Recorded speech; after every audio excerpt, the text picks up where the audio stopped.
Hello, my name is Adam Long, and on behalf of the Australian Marketing Institute, it is my pleasure to welcome you all to the 2022 Prediction Series. Firstly, in the spirit of reconciliation, we acknowledge the traditional custodians of country all throughout Australia and their connections to land, sea and community. We pay our respect to their elders past and present and extend that respect to all Aboriginal and Torres Strait Islander peoples today. I personally am coming from land belonging to the Gadigal people of the Eora Nation. Today's topic is adapting in a world of accelerating change, and geez, what a couple of years we've had. So in keeping with the topic, we'll be going through predictions of what the future is going to look like, both for society and for marketers. Now, I appreciate you're probably attending this during your lunchtime, so we're going to be quick. It's going to be like drinking from a fire hose. We're going to get through a lot in our 1 hour and stick to that schedule. Rocky, welcome. Thank you, Adam, and thank you, Liz. Fantastic insights. And I'm going to build upon both Adam and Liz's predictions and insights, but I'm going to focus around this one question, which I've been researching and reporting on now for some 20 years. Now, some of you might be thinking, gosh, what's going on? Hasn't he answered this question after 20 years of research? Well, what's fascinating about this question is, unlike a puzzle where we know that there's an answer or we know that there's a pathway to an answer, this question here behaves more like a mystery. And at best, all we can actually see or have line of sight to is where the corner is, but we've got no idea of what's around the corner.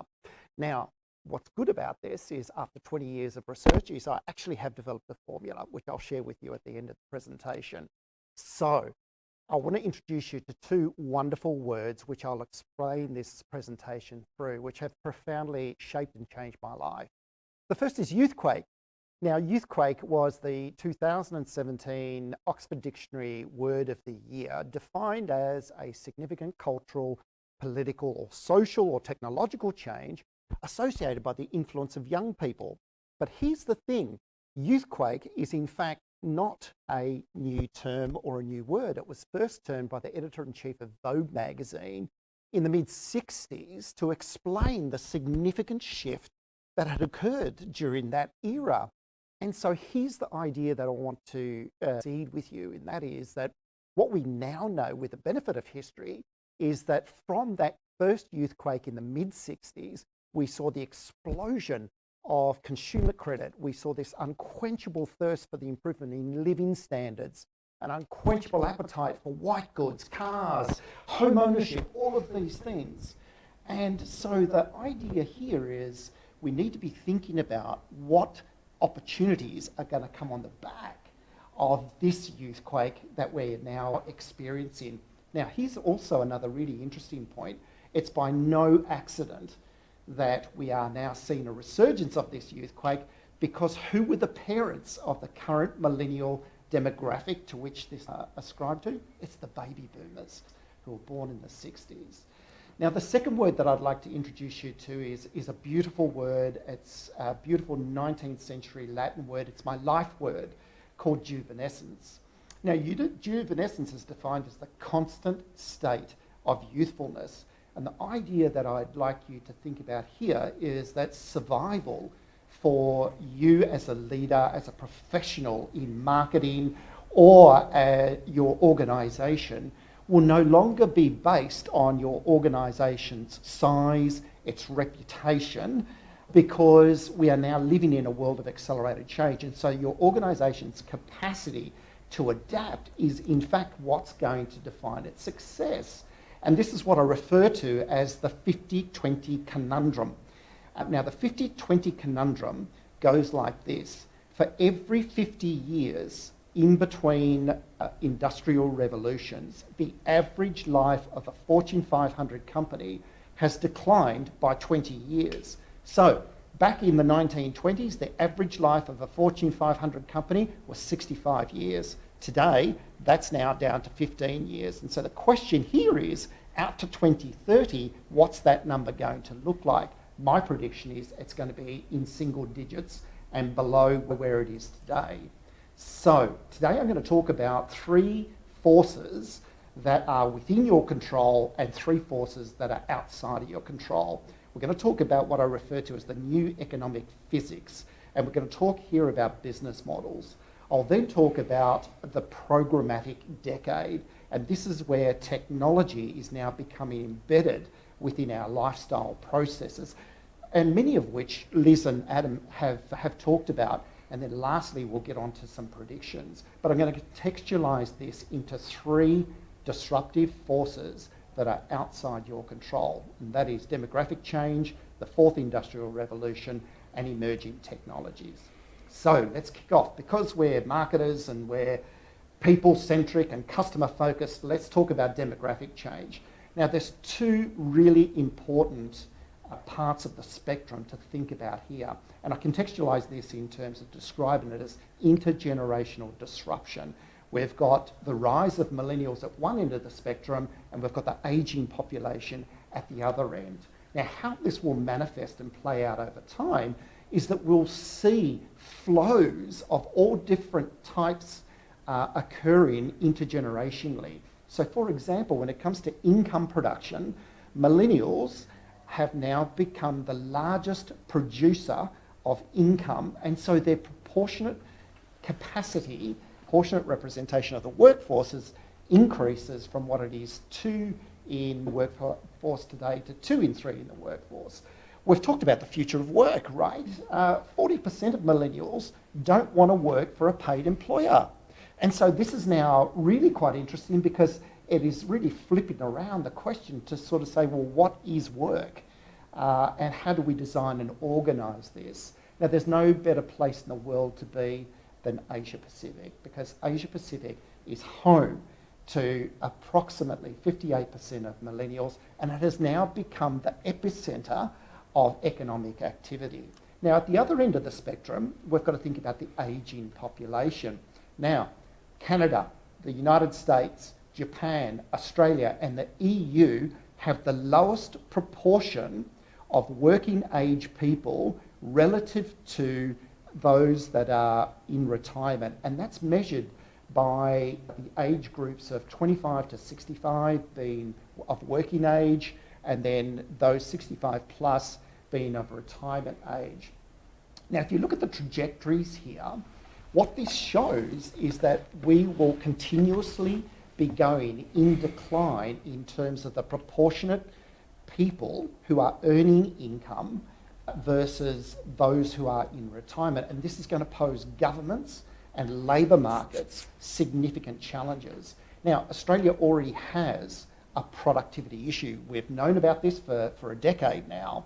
And so the point here is that we can't look towards labour as being the resource that we use to resolve that. We've got to look for other things. And so the idea here is that we've got to look towards technology. Now, the 4th industrial revolution, this is coming whether you're ready or not. But what is an industrial revolution? Well, an industrial revolution occurs when we see the convergence of 3 significant systems. Those are energy, logistics, and communication systems. Now, the 4th industrial revolution is really no different. The significant difference with the 4th industrial revolution is that it is the fusion of the biological, digital, physical, and biological worlds, which makes it different to the other 3 industrial revolutions of the past. Now, the impact of this is what is manifesting in what I refer to as the new economic physics.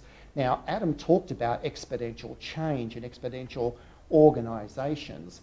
And so when you think about how we've grown up from an economics perspective, we've grown up with this notion and this idea that demand and supply are inextricably linked. But what we can now observe is we can see the decoupling of how we think about demand and growth versus supply and time. And so if you're on the linear way of thinking about growth, the world kind of looks a little like this. In terms of forecasting, in order for you to grow 5% next year, you need this much capital, you need this much full-time resource, you need this much input. Exponential, on the other hand, behaves quite differently. These models that are platform-based, data-intensive, and capital light have this scalability of them that don't rely on those inputs. And so it's quite important to think about this as we now go into the current decade, because there are 7 very disruptive business models that are now on our scene and that will rule this decade. Now, here are some examples of major organisations, many of which you've probably used, who have adopted these exponential type business models.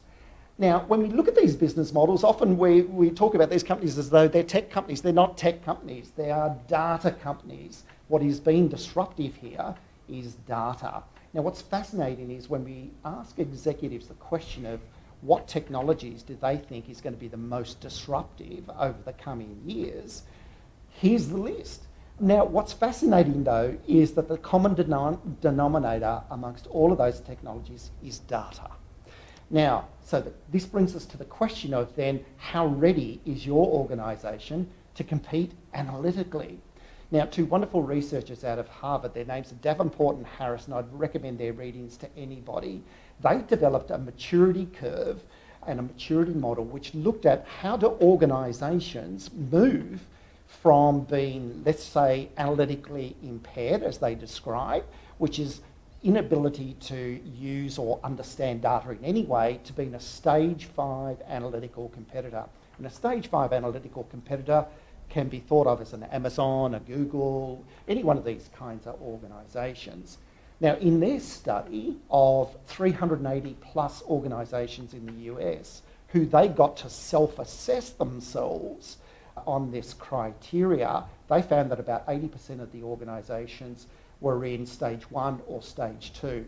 Now, with their permission, I applied that methodology to approximately 78 organisations across Asia Pacific, again, asking chief digital officers, CMOs, and C-suite to self-assess their organisations based on this criteria, and we found exactly the same thing. So the important point here is to really think carefully about emerging technologies.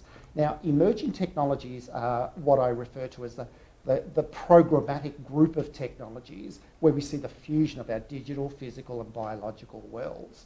Now here, what we're talking about is the use of data, the use of these technologies to become augmented in our lifestyle processes. We'll see, for example, new generations of medicines and science that will be able to deliver a precision payload to treat cancer, for example, or other illnesses. We talked about transportation, and Adam gave some great insights around that. Well, you know, autonomous transport is already occurring here in Sydney on some of our rail networks. Now, what will, I think, be very exciting to see is that that virtual reality will become indistinguishable from reality. Now, it's not just one technology that's bringing this to life here. It's next generation wireless technologies, it's pixelation technologies, a whole range of things that will make these programmatic opportunities come to life. So let's get into some of the predictions about 2030. Now, what I'd sort of refer to here is to think about what Adam said before about Moore's law, but think about that from the multiplication perspective.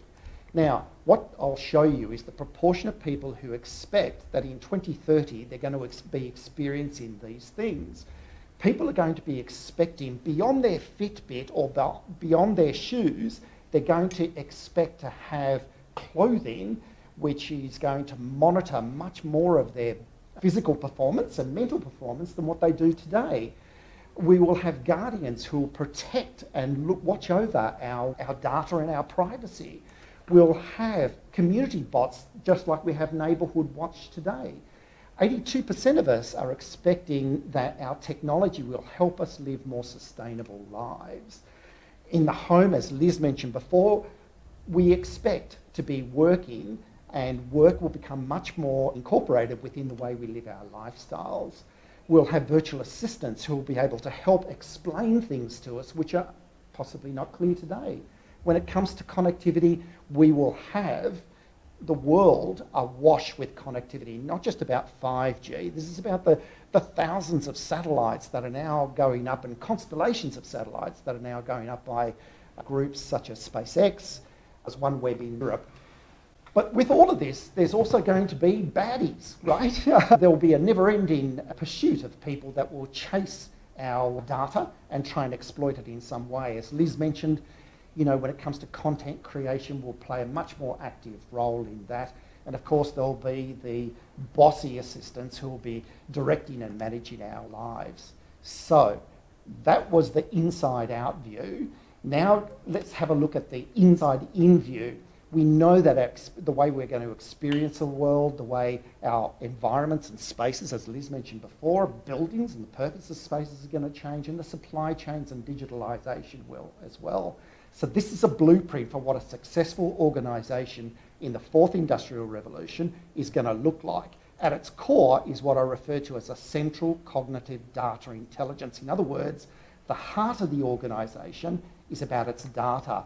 It will apply that data through all of the really good new and emerging platforms, blockchain, distributed ledger, artificial intelligence, quantum computing, and that will allow organisations to live in the same time zone as their customers, which is real time. And these environments will then sit in the next generation networks, which are not just wireless, they are fixed as well as satellites, as I mentioned before. But also, as I've mentioned before, we've got to think about pushing protection out as far as we possibly can. So let me summarise. Okay, the fourth industrial revolution, what's different about this is the fusion of our digital, physical and biological worlds. We can expect that exponential business models, which do operate in a new economic physics, to rule this coming decade. And that's where we need to transform our models, but it's got to be powered by data. And we've got to think about intergenerational change, but not just isolated to youth, but right across the demographic spectrum. Emerging technologies will create these augmented experiences that we enjoy today, but we've got to think about a new business architecture compared to the models that we had before in the past. So, how do we increase our capacity to adapt to a world of accelerated change? Well, here's the formula. Here's the results of my 20 years of research. AC, as described as adaptive capacity or accelerated change, is a function of the way with which your organisation manages generational change, adopts emerging technologies, and participates in the fourth industrial revolution. So here are your three takeaways. Capitalise on Youthquake. Youth voice matters, and over time they'll permeate more facets of our society. Become juvenescent.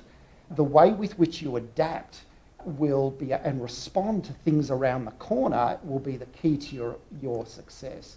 And then lastly, adopt emerging technologies, because these do allow you to perform exponentially. So I hope that's been insightful. Please do get your juvenescence on. Here's a bunch of resources and where you can contact me if you want to follow up on anything that I've talked about. Thank you. Amazing. Thank you, Rocky. That was really insightful, and some major changes coming up there as well. And thanks again, Liz, for those amazing insights there. That's all we have time for today. This has been the 2022 Unprediction series hosted by the Australian Marketing Institute. I'm Adam Long from Thunder Labs. Please feel free to add me on LinkedIn, connect with Liz from the ABC, connect with Rocky, the renowned futurologist. Thank you so much for joining us today. Best of luck with the future.